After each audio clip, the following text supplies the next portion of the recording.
Hi, welcome to our channel of IGNOU Audiobooks, Indira Gandhi National Open University, School of Gender and Development Studies, SOGDS.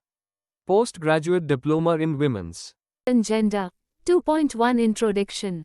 After reading about how forces of patriarchy affect gender, especially women, in this unit we will be looking into how sex and gender are differentiated. And what are the current debates on this issue. You will also learn about how these concepts emerged and their importance for gender discourses. This unit will familiarize you with sex and gender as a system, roles of gender and criticism of sex-gender as a binary division. You will also learn how gender is constructed as a paradox and how sexing of the body takes place. 2.2 Objectives. After going through the unit you will be able to define the concepts of sex, gender in relation to the sex-gender system. Describe the various gender roles and patterns existing in society. Understand sex and gender in relation to the body, and discuss the feminist critique of sex-gender binary opposition. 2.3 Contextualizing sex and gender. Who hasn't heard about the difference between sex and gender? At least, in the English-speaking world, the sex-gender distinction has probably become one of the most well-known aspects of feminism. Once you have even a bit of familiarity with feminism and women's studies, you would almost certainly have come across these terms. At one level, they are easy to distinguish. Sex refers to the biological differences between male and female bodies, while gender refers to everything else that goes into making us men and women, social and cultural processes, economic and political structures. However, as this unit will try and help you understand, questions of sex and gender turn out to be not so simple or obvious at all, and have become some of the most hotly debated concepts in feminist theory. First of all, let us notice that the actual terms themselves, sex and gender, exist in this way only in the English language. No other language, whether French or German, Tamil, Hindi or Chinese, has two terms that refer to the biological and social differences of the two sexes. The sex-gender distinction is thus different from the previous term we had discussed, namely patriarchy, a term which did not offer such difficulties of translation. The distinctions between biology and the social have also been approached in much related ways. The most common pair of terms to have been used is nature and culture. These two terms have also played an extremely significant role in feminist theorizing. Let us begin this unit with some background information on the terms sex and gender. The term sex has of course a long history of being used to refer to men and women, apart from its second meaning which has to do with sexual activity. Think of how the term was used in classic texts like Mary Wollstonecraft's Vindication of the Rights of Woman, 1972, written at the end of the 18th century in England. Wollstonecraft uses the notion of sex in order to discuss and criticize the entire process that went into making women different from men, which today we might call processes of social construction. Wollstonecraft believed that women were brought up to be the weaker sex, unlike men who were granted the capacity for rational thought and political action. Or again, take the famous work of the French feminist Simone de Beauvoir's The Second Sex, written in France in the 1949 and translated into English in 1955, which has been another classic treatise on the nature of women's oppression in society and history. So, in the history of feminist thought we have those who did not see any reason to make a distinction between biological sex and social gender, and used the term sex to make their arguments. The term gender has a very different history. It originates in grammar and linguistics, where it originally only referred to the use of different genders in particular languages, and had no other connotations. Thus, for instance, chair in Hindi has a feminine gender, and the sun in Hindi has a masculine gender, and so on. Different languages have different patterns of gender. In this way, English is not as strongly gendered in the way German and French are. Among Indian languages, it would be interesting to look at their grammatical gender uses, as there is considerable variation. It is, therefore, noteworthy that for the first time in the 1950s, certain American psychologists, followed by sociologists, used the term gender to connote the gender identity of human beings. They made a sharp contrast between the biological notions of male and female, such as genital differences, chromosomal or hormonal differences, and the way we get our sense of who we are as boys and girls or men and women. Some of these psychologists argued that it mattered very little what exact biological characteristics a particular body might have. What really mattered was how such a child was socialized by their family and by society more broadly. 2.4 The sex-gender system.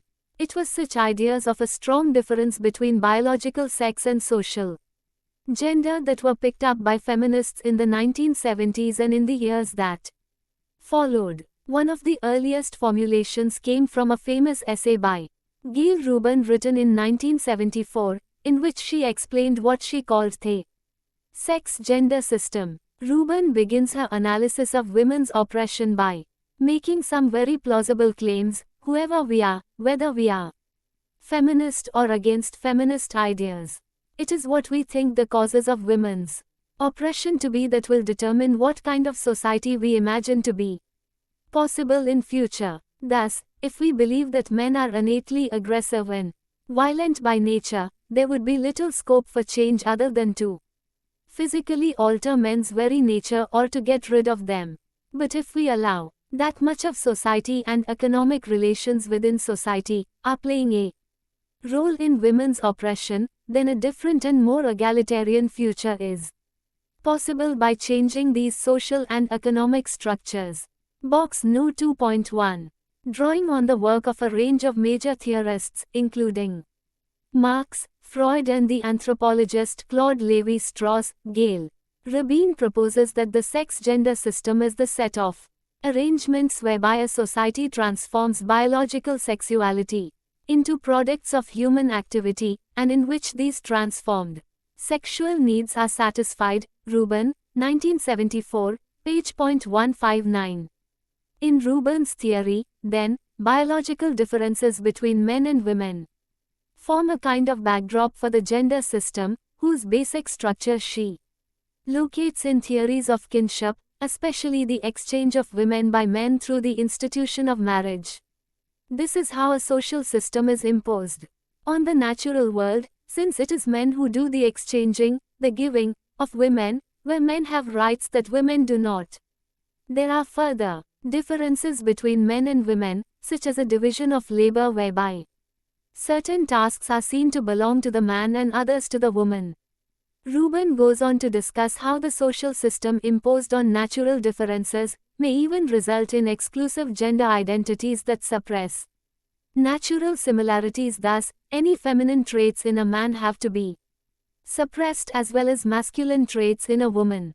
She also emphasizes how the sex-gender system is not only about making sure that the world is divided into two distinct groups of people, men and women, but also that proper socialization and development include compulsory heterosexual relations, preferably through marriage. That is to say, the proper woman must be married to a man. Therefore, a critical look at the sex-gender system is not only necessary for those interested in promoting a society in which men and women would be equal, but is also meant to provide tools of analysis for the gay and lesbian movements whose sexual orientations have been treated as deviant and who are looking for ways to critique the existing normative heterosexual structures in society. Let us now turn to the implications of our understanding of sex and gender on the many roles of gender. 2.4.1 The many roles of gender. A great deal of feminist theorizing took advantage of the distinction between sex and gender to argue that biological differences mattered little when compared to the gendering of men and women in society. When a baby is born, what is the first question everyone asks? Is it a boy or a girl? Do we ask how the mother is? Is it a healthy child? These questions invariably come later, so determining the sex of a child is absolutely necessary, and we will come back to this later. But once the sex of the child is established, feminists and sociologists emphasized the extent to which social processes of gendering take over the life of the child. Pink and blue clothes in Western societies, for example, announce the sex of the child to everyone present. In an interesting experiment conducted in Britain, a baby was dressed in typical baby girl clothes and handed over to the relatives and friends who had come to greet the newborn. It was discovered that most of those present held the baby softly and gently, rocked the baby in their arms, and spoke in feminine ways. The same baby was dressed up to look like a baby boy, and other visitors were told it was a boy. Their behavior and treatment were remarkably different. They tossed up the baby in the air, talked to the baby in strong tones, and said things like how it would certainly grow up to be like his father. Thus very stereotypical notions of being a girl or boy were projected onto the baby. And of course, you as learners can think of the innumerable ways in which we socialize children differently, from the appropriate toys for girls and boys, rules of play and so on, which become only stronger as the child grows older. How many little girls play that most popular game, namely cricket? How many boys play with dolls? And why are we disturbed if a girl were to play with a toy gun? All of these go into producing different gender identities. Check your progress activity. Based on the above discussion, come up with a list of typically masculine and feminine attributes generally attributed to baby boys and baby girls. Conduct a survey in your family, neighborhood, peer group to see how people respond to cultural stereotypes. Scholars also argued that an emphasis on gender rather than biological sex was necessary for at least two reasons. Firstly, in order to explain the extent to which societies and cultures differ according to the roles played by men and women in them, and secondly, to understand change in the course of history. If women's roles were based only on their biology, then how do we account for so much variation and change? Thus, for example, there are several so-called simple societies where the relations between men and women are not obviously unequal, such as certain Eskimo peoples or Native American groups. In many parts of Africa, it is women who are the mainstay of agricultural production and even trade, something very hard to imagine in mainstream Indian society, where women are invariably treated as secondary workers and the farmer, kisan in Hindi, is thought of as male. The work of the anthropologist Henrietta Moore offers some very interesting examples of gender differences across different societies. Equally interesting, consider the norms of behavior and dress codes for men and women in different cultures and at different historical moments. Look at art and sculpture. For instance, the paintings of Ajanta depict bodies of men and women where it is very difficult to even tell who is male and who is female, since the overall styles are so similar. Even in countries like pre-industrial England, dress codes and behavior among aristocratic men would appear extremely feminine to a modern person. Such men were dainty in appearance, wore high-heeled shoes, highly colorful clothing, used makeup and wore wigs. In this way, a lot of gender analysis went to prove the extent of variation and change in the construction of men and women. Some scholars emphasized the symbolic role of gender at different historical moments. While Gail Rubin focuses mainly on women, many gender theorists were as interested in focusing on men and notions of masculinity with a link to corresponding notions of femininity. They pointed out that it was not enough to look at the social construction of women in society and history, but men were equally socially constructed, if in relative positions of privilege compared to women of their group or class. Indeed, such theorists criticized approaches that only focused on the role or oppression of women, seeing in this an incomplete picture. That is also why we have another unit on masculinity. Unit 3, in this block. In the previous unit of this block, you read about how early work in the field of women's studies tended to focus on the invisibility of women. Gender theorists added to this insight by showing how mainstream thinkers are not only guilty of making women invisible, but that they make gender as a whole invisible, where gender here refers to the overall unequal relations between men and women.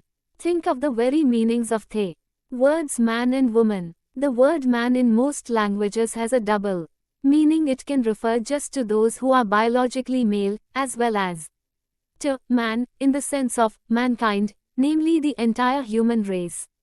In Hindi, words like manush also embody both meanings. Now consider the word woman. It has no such double meaning. The term women refer to those who are female, including those who may wish to be included as women, such as hijras for instance. But it cannot ever refer to all of humanity. Another interesting example in Hindi would be the words beta and beti, used for small children. There is no problem when little girls are referred to as beta in everyday life, but beti can only be used for girls. Imagine the disturbance that would be created if little boys were also called beti. You may be able to think of several examples such as caveman, primitive man, or manpower, where the masculine is often to stand for both men and women. As you may have observed from the above discussion that there is, thus, a fundamental asymmetry in the man-woman dyad. The first moves across two registers, claiming universal status while anchored in the male, the second has only a particular meaning. It can never include men. It is precisely this gender asymmetry that has made it possible in much of modern history for man to claim a false universality, to stand in for everyone, while actually excluding women and others. A famous example here is the universality that came to be embodied in the French Revolution, and its universal declaration of the rights of man and the citizen. In the French language, the double meaning is openly visible because the French language is more gendered than English. All nouns are gendered, which includes the prefix le for a masculine noun and la for a feminine noun, unlike the more neutral the in English. As you might expect, the citizen in this declaration was gendered masculine. So, here we have a declaration claiming to be based on universal rights, claiming to overthrow the privilege of the feudal classes, but which did not in fact include everyone. Women were excluded from these so-called universal rights, as were working class men without property. So the use of the word man, or pronouns like he, prior to feminist criticism of such usage, created the impression of being universal and inclusive, when this was usually far from being the case. In order to correct this, it has become more common to say she or he in current usage, or to write s, he to signify either or. Another correction is to use the neutral word person rather than man, as in chairperson rather than chairman. 2.4.2 Some criticisms of the sex-gender binary. Even while a great deal of very interesting new scholarship emerged focusing on gender relations, there were also criticisms of this approach. One kind of critique has been associated with the work of Judith Butler, a philosopher, feminist and queer theorist. A detailed discussion of her work is also provided in Unit 3, Block 4 of MWG 004.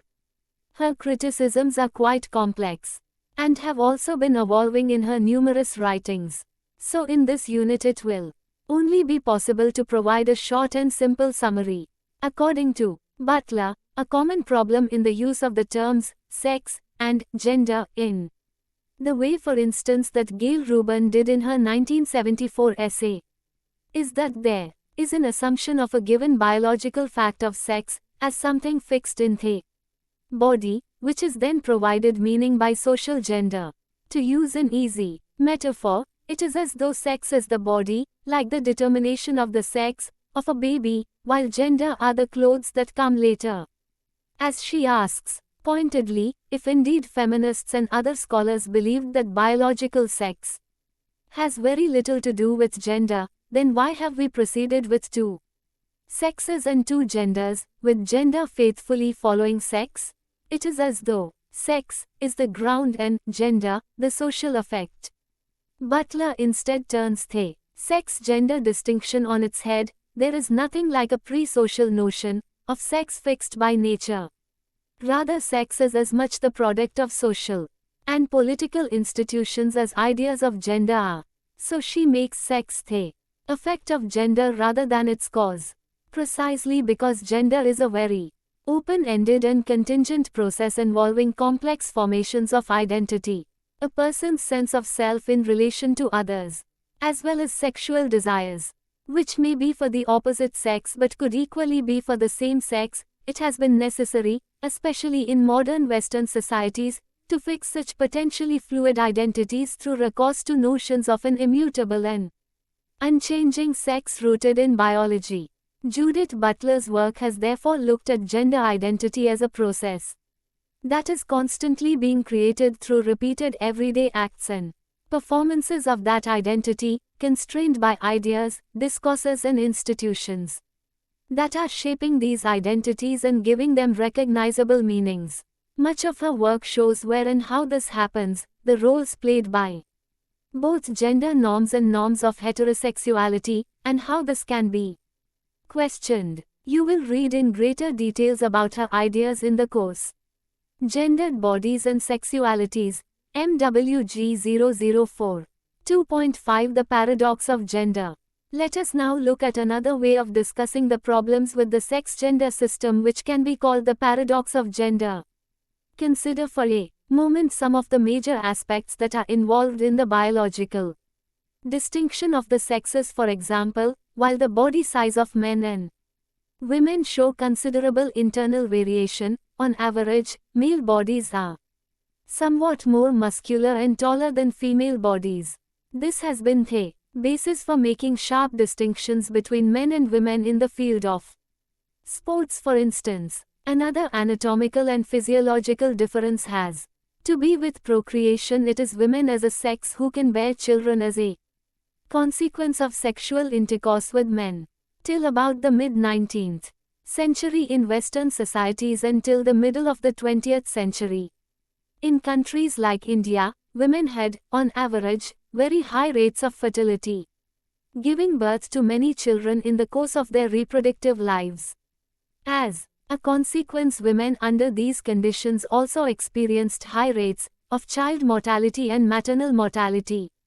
In such situations, where every day life was subjected to considerable uncertainties and physical hardship, for the vast majority, both men and women would have had to endure the consequences of their biological vulnerabilities to a considerable degree. This condition was to change substantially only well after the rise of capitalism and colonialism, the consequent creation of wealth in Western societies of a scale unprecedented, the expansion of cities as new sites of production, including the gradual increase in standards of living. Correspondingly, for reasons that are not entirely clear, Western families underwent major transformations, especially among the new middle classes, so that by the end of the 19th century families had far fewer children. And, under improved conditions of public health, mortality rates also came down. Moreover, children started attending schools in increasing numbers. The nature of work also changed, with productive labor moving outside the household into factories and offices in urban areas, and agricultural production being the province of smaller and smaller proportions of people. With all these developments, a plausible argument could be made that the significance of biological difference, childbirth for women and physical strength for men, no longer enjoyed much social significance. Women had more opportunities to engage in new kinds of work, married at later ages, or stayed single, did not have to be worn out by repeated childbirth and child care. Work was increasingly technologized. Coming back to the paradox of gender, the differences of gender, that is to say, beliefs about the roles of women and men and the corresponding sexual division of labor, political rights for men and their denial to women. the division between public and private realms of society, and so on were maximized precisely at this time.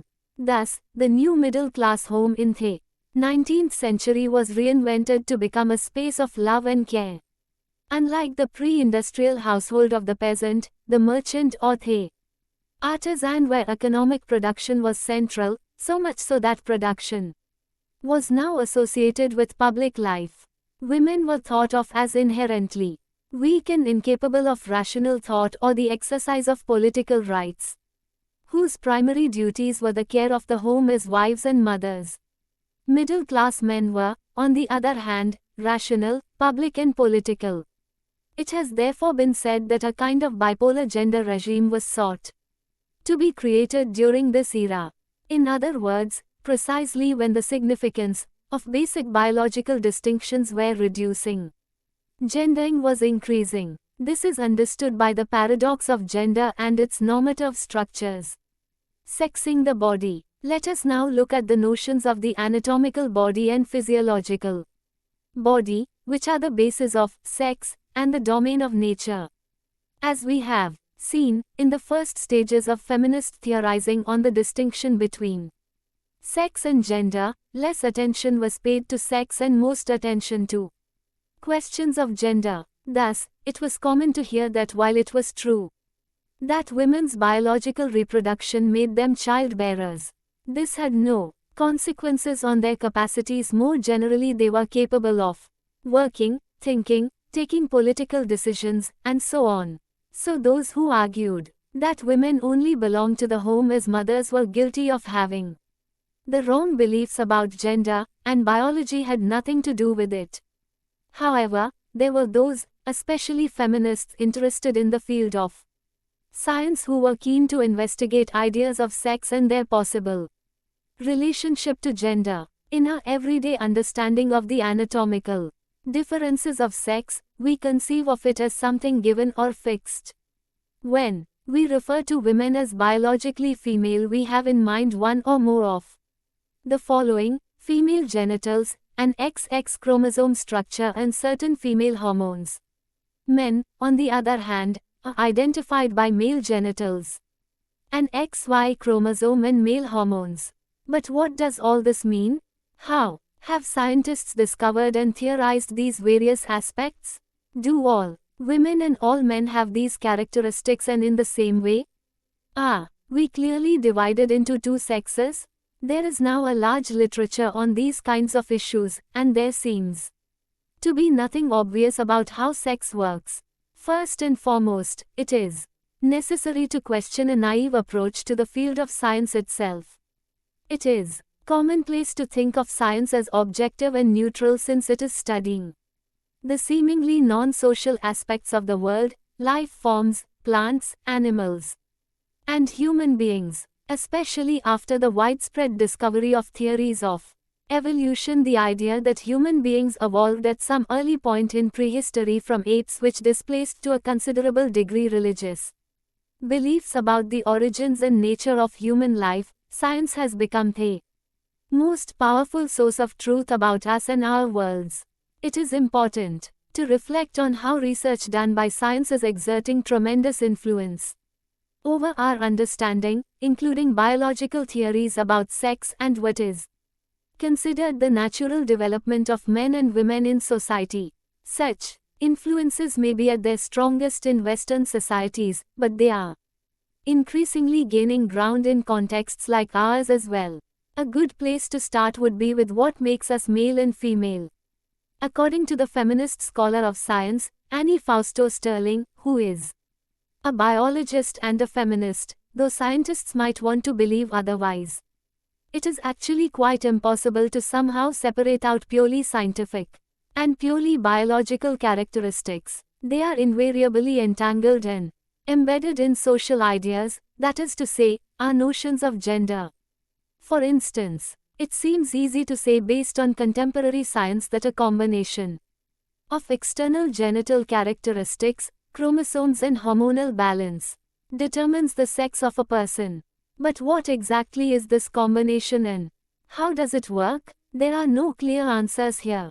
This is most obvious when it comes to trying to understand the nature of bodies where the sexual characteristics are not obvious, such as the bodies of those who are intersex, with different combinations of male and female characteristics, or when external genitals are not matched by the corresponding male or female chromosomes. Thus, for instance, if a particular body has the XY chromosome but not the corresponding male genitalia, what should be the sex of such a person? There can really be no answer to such a question. The functioning of hormones, for instance, is also quite complex, since men and women have, in fact, both male and female hormones in their systems. Fausto Sterling has shown quite convincingly how scientists as far back as the 18th century onwards believed that it was necessary to maintain a clear distinction between two sexes. Indeterminate sexes should be normalized as far as possible, and brought as close as possible to one sex or the other. This belief has grown stronger over the years right up to the 1980s and 90s, and has only been more widely criticized in very recent years. Box No 2.3. In other words, one can see that scientists have been guided by social norms, especially by ideas of deviance or abnormality, rather than any ideas of pure science. According to scientists like Fausto Sterling, therefore, there is no hard and fast line to be drawn between sex and gender, and the early line drawn by both feminists and certain psychologists was quite premature. Sex and gender are far more entangled than we realize. In fact, it would be a mistake to believe that there are two distinct kinds of processes, one guided by genes, hormones and brain cells, and the other by the environment we live in, experience, learning and social forces more generally. Nor should we simply displace biology and claim that everything is shaped by social processes. The best that can be said is that one should not fall into false dichotomies. The world of the natural is itself far more complex than we know at this point. Least of all, should it be left to science to tell us what is inherently desirable, healthy or natural when it comes to our bodies, our sexuality and our identities. This is why it would be true to say that the sex-gender distinction is still used by various feminists, social scientists and scientists. But today it is much less clear as to what conclusions should be drawn from this, especially when it comes to individuals who do not fit simply into male and female identities. At its best, the sex-gender distinction can make us more prepared to accept more openness and variation in our identities as human beings. Certainly, as feminists we can question the ways in which distinctions of sex and gender has been largely used against the interests of women. After all, various theories claiming to be scientific at different points of time have tried to claim that the nature of women's brain constrains their capacity to think or reason as men do, or that certain genes make a man or a woman heterosexual or homosexual. These kinds of theories are probably the most harmful because they are mostly used to reinforce gender asymmetries, or to try and fix people once and for all in terms of sexualities. Today, there are a growing number of organizations that are more sensitive to and open towards the gender identities of men and women. A growing LGBT and queer movement and their supporters have demanded taking sexual orientation out of the closet of deviance and abnormality. The rights of intersex people are gaining ground, as well as those of transgender and others, to have identities that do not have to conform to one of two sexes or genders. This is why the sex-gender distinction, which came into existence about half a century ago, has undergone significant change. You will read more about issues of queer movements and queer liberations in MWG 001.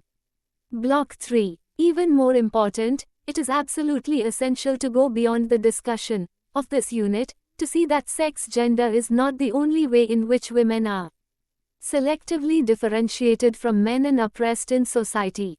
This is because there are other forms of discrimination and inequality in society with powerful effects on the lives of women and men. Other blocks of this course will be discussing issues pertaining to class, caste and race, questions of disability and so on, which are equally pertinent to a better understanding of the oppression of women and the way to realize a future of greater equality. 2.6 Let US Sum UP. In this unit, you have looked at the background against which the categories of sex and gender have been variously defined.